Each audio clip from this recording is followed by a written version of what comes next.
Fala galera, sou o professor Mendonça e nessa aula a gente vai falar uma matéria muito importante para qualquer vestibular, que é sobre transmissão de calor. Transmissão de calor. É algo muito aplicado, é algo muito do nosso dia a dia, tem inúmeros exemplos e vestibulares de primeira fase abordam isso daí, o Enem aborda isso daí, é muito corriqueiro, é muito comum. Então, sem demoras, vamos começar nossa aula.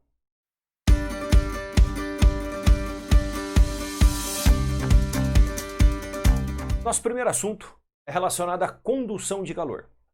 Existem três processos de transmissão de calor. Nós já comentamos que calor é uma energia térmica em trânsito, é uma energia térmica, é um fluxo de energia. E esse fluxo tem três maneiras para se propagar. A primeira delas é a condução de calor. É um processo que ocorre em sólidos, apenas em sólidos. Apenas em sólidos? Não. Ocorre também em líquidos, ocorre também em gases. Só que líquidos e gases têm um coeficiente de condutividade térmica muito baixo. Então é predominantemente nos sólidos. Se eu fosse você, eu anotava isso.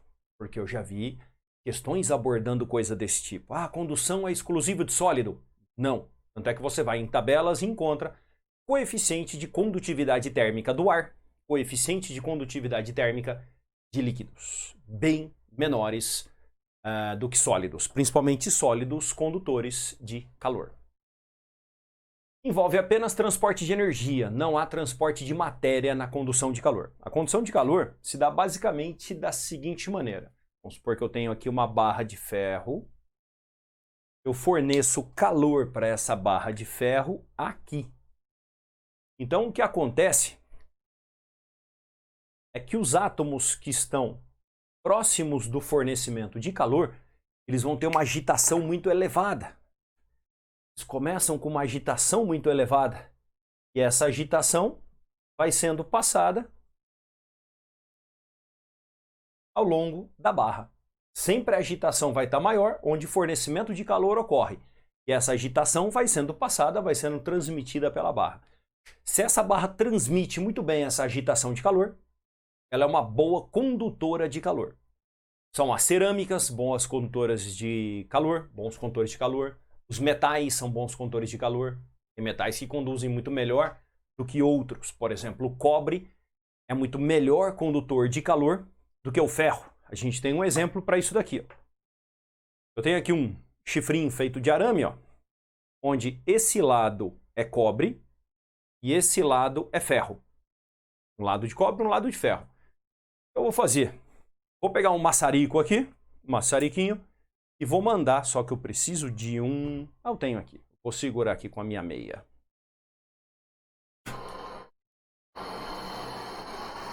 Eu tenho que segurar com isolante térmico, né?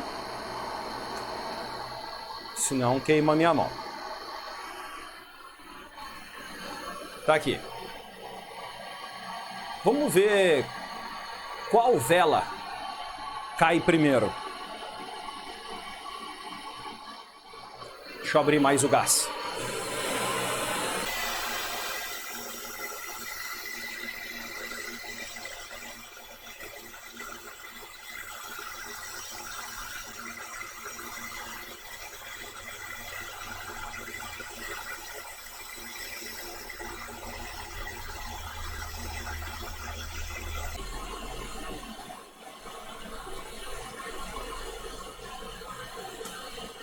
Já foi.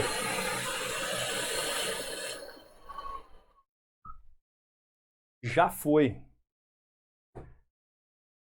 A vela que estava presa no arame de cobre, eu não vou tocar aqui. Já derreteu. Essa outra aqui, ó, eu consigo segurar com a mão aqui ainda. Ó, sem a meia. Consigo segurar aqui de boa. Aqui eu não consigo segurar, porque tem o cobre aqui. Se eu colocar a mão aqui, eu queimo. Essa vela tá fixa ainda, ó. Tá aí. Então, olha a diferença entre a condução de calor no cobre, e no ferro. O cobre é um dos melhores condutores de calor. O ouro também conduz muito bem, a prata conduz muito bem. Então, cada material tem o seu coeficiente de condutividade térmica diferente. Quando eu trabalho num sólido, uma grandeza muito importante na condução de calor se chama fluxo de calor. Pode anotar no seu caderno. Sinônimo de fluxo de calor: potência térmica. Potência térmica é a quantidade de calor que é transferida no tempo, calor por tempo, calorias por segundo, ou simplesmente watts. Você sabia que a gente irradia calor o tempo todo? Vamos fazer uma conta aqui bem simples. Uma pessoa tem uma dieta de 2.500 quilocalorias. Em calorias, são 2.500.000 calorias. Essa pessoa tem que gastar isso em 24 horas. Então eu divido isso por 24, depois eu divido isso por 3.600, igual. Uma pessoa, só pelo fato de estar viva e ter todas as suas atividades diárias, ela consome 28,9 calorias por segundo. Se eu faço isso vezes 4,18 para transformar em joules, 120 watts. 120 watts. Essa é a potência média de uma pessoa. Então, nós dissipamos, em média, 120 watts. É bastante coisa. Quando você está fazendo um esporte, a dissipação de potência chega a bater 600. Quando você está dormindo, a dissipação de potência vai para 40, 50. Quer emagrecer? Sempre mantenha a potência alta no teu corpo. Se você tiver uma potência alta no teu corpo, você vai queimar energia muito mais rápido. O fluxo de calor vai ser rápido. Ou você faz esporte ou você passa frio. Vive dentro de um freezer que a tua dissipação de energia vai ser elevadíssima. Pessoas que moram em regiões muito frias, aquela galera que mora no Alasca, não pode comer só 2.500 por dia, não. Eles comem muito mais. Bom, existe uma equação que fala sobre o fluxo de calor, a equação ou lei de Fourier. Lei de Fourier. A gente tem uma parede, essa parede tem uma certa espessura, a parede tem uma certa área, um lado está quente, o outro lado está frio. E rola um fluxo de calor do quente para o frio. Do que esse fluxo depende? Da espessura da parede. Quanto mais grossa a parede, menos fluxo. Então a espessura vem embaixo. Esse fluxo depende da área. Quanto maior a área da parede, mais fluxo. Mais área, mais fluxo. É por isso que dissipadores de calor, irradiadores, sempre tem muita área. Eles são feitos com várias aletas para ter muita área e dissipar muito calor. Depende, é lógico, da diferença de temperatura. Sempre diferença de temperatura positiva, TQ menos TF, temperatura do lado quente menos a temperatura do lado frio, e o coeficiente de condutividade térmica. Isso é tabelado, cada material tem o seu coeficiente de condutividade térmica. Lei de Fourier para fluxo de calor em sólidos. Cuidado com a unidade. Quem manda na unidade é esse K. Então, ao fazer um exercício vestibular, siga a unidade do K. Perfeito? Então, falamos um pouquinho a respeito de condução de calor. Importância da condução de calor. Dissipação de calor em sólidos, em metais, calor atravessando uma determinada parede. Eu tenho uma parede na minha casa que é face oeste. Compensa você, na construção da casa, aumentar a espessura da parede. Subir a parede com tijolo deitado, a espessura aumentando, reduz o fluxo de calor. A tua casa vai ficar menos quente no final da tarde. Aqueles quartos que pegam o sol da tarde, eles são muito quentes no comecinho da noite. Então você consegue evitar isso trabalhando com uma parede mais grossa. Valeu? Agora a gente vai para o segundo tipo de propagação de calor. Vamos dar uma olhada nela. Galera, segundo tipo então de transmissão de calor é a transmissão de calor por convecção. Convecção, deixei anotadinho para vocês, transmissão que ocorre em líquidos e gases. É o deslocamento do próprio fluido. Então é a própria água, o próprio líquido que se desloca, é o próprio ar que se desloca. Por isso que acontece em líquidos e gases. No vácuo não temos convecção, nos sólidos não temos convecção. Ocorre transporte de energia e matéria, porque é a própria massa de ar que se desloca de um ponto até o outro. Bons exemplos: ar-condicionado, refrigeradores, já vou dar esses exemplos. Vou te mostrar uma experiência bem simples envolvendo convecção. Eu adaptei aqui, e agora eu vou colocar na vertical, certo? Coloco na vertical. Inclusive eu vou deixar até o ferro para cima, para você não falar assim, o ferro conduz menos. E aqui eu tenho um ferrinho de solda. Ele está ligado faz bastante tempo, então ele está produzindo bastante calor. ele irradia para todos os lados, porém a convecção é para cima. Então em cima é muito mais quente do que embaixo. Vou colocar o ferrinho de solda aqui no meio, vou aguardar um tempo e vamos ver qual vela começa a derreter primeiro.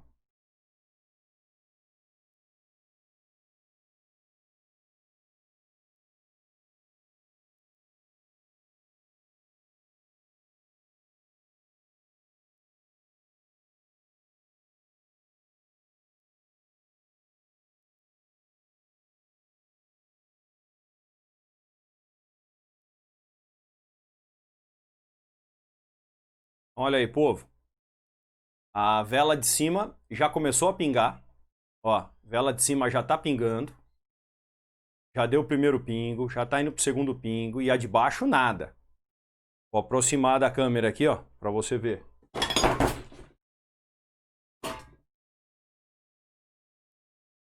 A vela de cima. Tá, por que que a vela de cima tá pingando e a de baixo não? Porque a vela de cima, ela tá recebendo calor. Olha a convecção com a fumaça ali, ó. Ela tá recebendo calor de duas maneiras.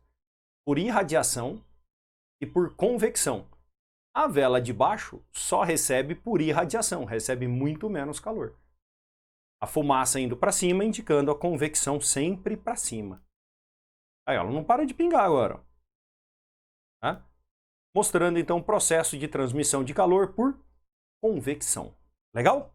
Foi mais uma experiênciazinha simples para a gente fazer, mas que ajuda no conceito. Vou tirar isso daqui, porque tá quente pacas. Deixa no cantinho. O nosso maçarico para cá. Legal? Vamos falar agora um pouquinho sobre ar-condicionado. Na sua casa, o ar-condicionado é sempre colocado na parte de cima. Porque o ar frio ele desce por ser mais denso. E o ar quente sobe. Então, o ar-condicionado sendo colocado na parte de cima, ele vai circular em todo o ambiente. Mas vamos supor que a sua casa tem um pé direito muito alto. Sua casa tem um pé direito de 6 metros. Você não vai colocar um ar-condicionado a 6 metros de altura. Você não quer gelar aquela coluna enorme de ar. Coloque o ar-condicionado a uns 3 metros de altura. Ele vai fazer um colchão de ar frio e lá em cima vai ficar uma bolha de ar quente, sem incomodar ninguém, porque não vai ter ninguém lá em cima. Se você mora num ambiente muito frio, você não vai precisar de ar-condicionado, você vai precisar de sistemas de calefação. Os sistemas de calefação são sempre colocados na parte mais baixa da casa, porque o ar quente sobe e se espalha por todo o ambiente. Os refrigeradores antigos, não os duplex, os refrigeradores antigos, que são simples, uma única porta, com um congelador no mesmo ambiente, não é separado freezer e refrigerador. Aquelas geladeiras antigas, o congelador fica sempre em cima, sempre. Não é o duplex. O duplex eu posso colocar em qualquer lugar. A geladeira simples, o congelador sempre é em cima, porque o ar frio desce e o ar quente sobe, aí eu consigo gelar toda a geladeira. Um fenômeno bastante interessante nas praias são as brisas marítimas e brisas terrestres. Durante o dia, a água ela tem um calor específico muito elevado, então ela demora para aquecer.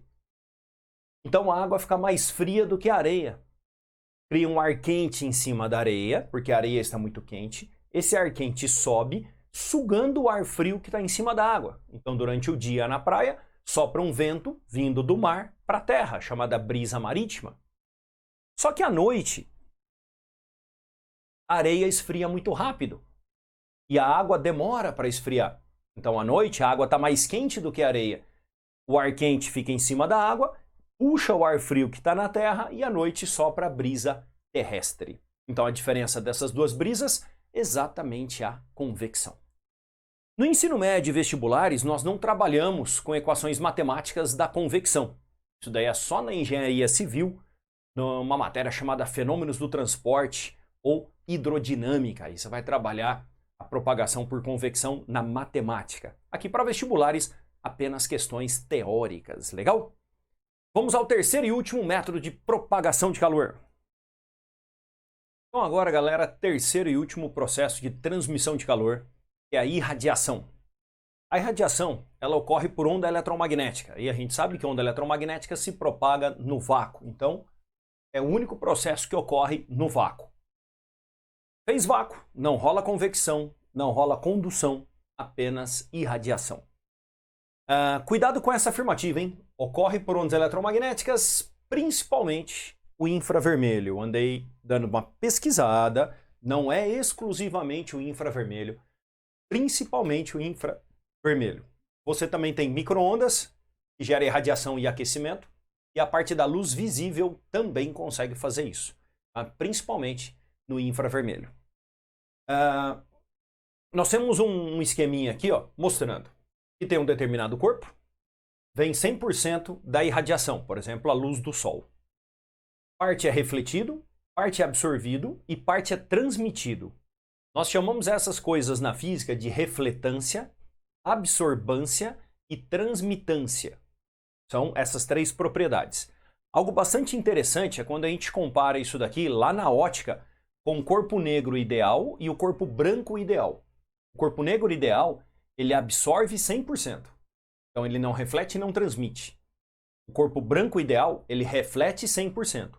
Então ele não absorve e não transmite. Isso é bastante diferente em termos da temperatura final do corpo.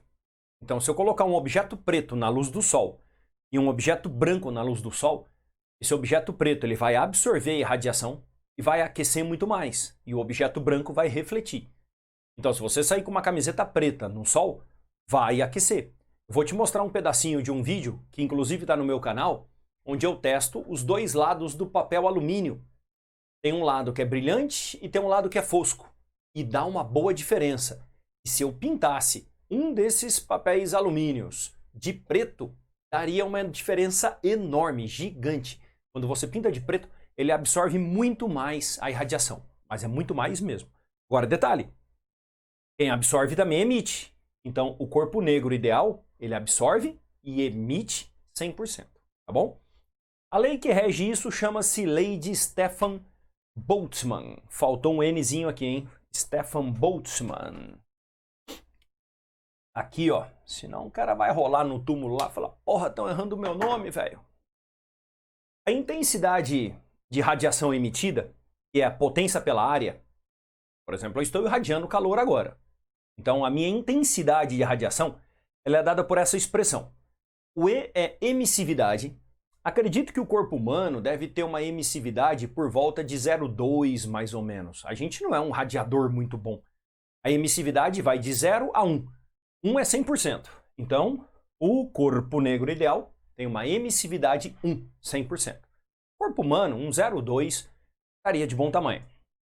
Então esse é o sigma. O sigma é a constante de Stefan Boltzmann. O valor dela está aqui, ó, tabeladinho, 5,67 vezes 10 a menos 8. A unidade é watt por metro quadrado, porque a intensidade é dada em watt por metro quadrado. Kelvin a quarta. Kelvin é a temperatura do objeto. Então todo o objeto irradia calor. O objeto irradia calor. Proporcional à temperatura dele elevado à quarta potência. Só que a temperatura é em Kelvin. Então você só não irradia calor se você tiver a 0 Kelvin. A partir de 0 Kelvin você sempre está irradiando calor. Só que se a sua temperatura dobrar em Kelvin, estamos aí aproximadamente a 310 Kelvin por aí. Se eu for para 620 Kelvin, se eu dobrar, 2 elevado à quarta, 2, 4, 8, 16. Eu vou irradiar 16 vezes mais a minha potência.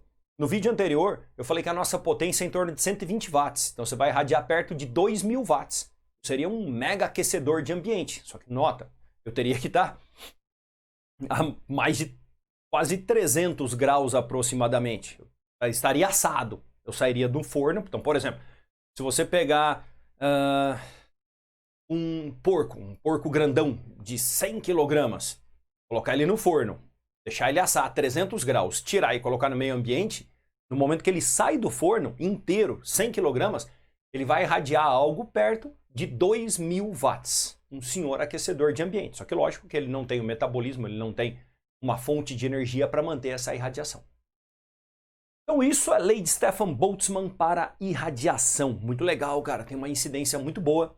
E os caras, sabem o que eles pegam? Nessa potência aqui, ó. Nessa potência, cara. É uma potência quadrática? Não. É uma potência quádrupla. Né? Se a temperatura dobra, a intensidade é 2 elevado à quarta, cara. Toma muito cuidado com isso. Então, quando fala em radiação, se propaga no vácuo. É o único método que acontece no vácuo. Não tem transporte de matéria, apenas energia. E é isso daí, né, cara? Refletância, absorvância, transmitância. Último tópico da aula, eu vou comentar um pouquinho com vocês a respeito do vaso de Dewar. Vaso de Dewar, que é a nossa queridíssima garrafa térmica. Vamos dar uma olhadinha então. Vamos explicar então agora, galera, como funciona a garrafa térmica, vaso de Dewar, tá bom? A gente tem aqui um desenho esquemático dela aqui, ó. Primeira coisa que a gente tem que entender, uma garrafa térmica possui paredes duplas. Mas, cara, não vamos ficar olhando para esse desenho não, vamos lá. Nós temos uma garrafinha térmica aqui. A tampinha dela, com certeza, é para evitar a convecção. Vamos arrancar a tampa dela aqui, arrancamos a tampa dela. No fundo da garrafa, a gente consegue desrosquear esse fundo dela aqui, ó. Tiro o fundo da garrafa, tiro essa peça e aqui eu tenho a garrafa térmica. Então, isso é a garrafa térmica. Se ninguém nunca tinha visto isso daqui, ó, prazer, vaso de Dewar ou garrafa térmica, tá bom? Saca só.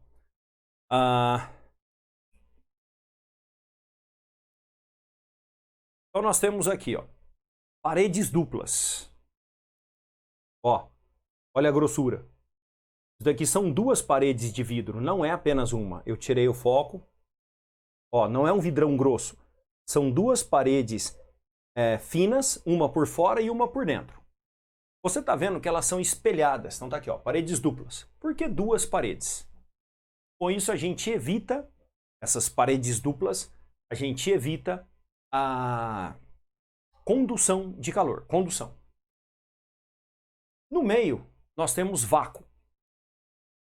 Por essa bundinha aqui, ó, já que tem duas garrafas e tem uma parte vazia no meio, com essa bundinha, eles retiram o ar aqui e fazem o vácuo. O vácuo evita o quê? A convecção. Não tem ar, evita a convecção. Aí vai até um detalhe importante, interessante. É muito sensível isso daqui, é só uma pontinha. Bateu aqui, ó, deu uma trincadinha, tirou o vácuo. Se tirou o vácuo, já era. Aí essa garrafa não funciona mais. E além disso, ela é totalmente espelhada. Espelhada por fora e espelhada por dentro. E esse espelho evita a irradiação. Então esse tipo de recipiente evita três coisas. Paredes duplas, evita condução. Vácuo, evita convecção. E o espelho evita a irradiação. O Dewar, se eu não me engano, cara, ele era um químico. Ele bolou essa ideia dessa garrafa aqui para manter a temperatura constante por mais tempo nas experiências que ele fazia. E hoje é usado em qualquer garrafa térmica. Valeu? Então essa aula foi a aula de transmissão de calor. Se curtiu? Dá aquele joinha aí, cara. Valeu, até mais, até a próxima aula.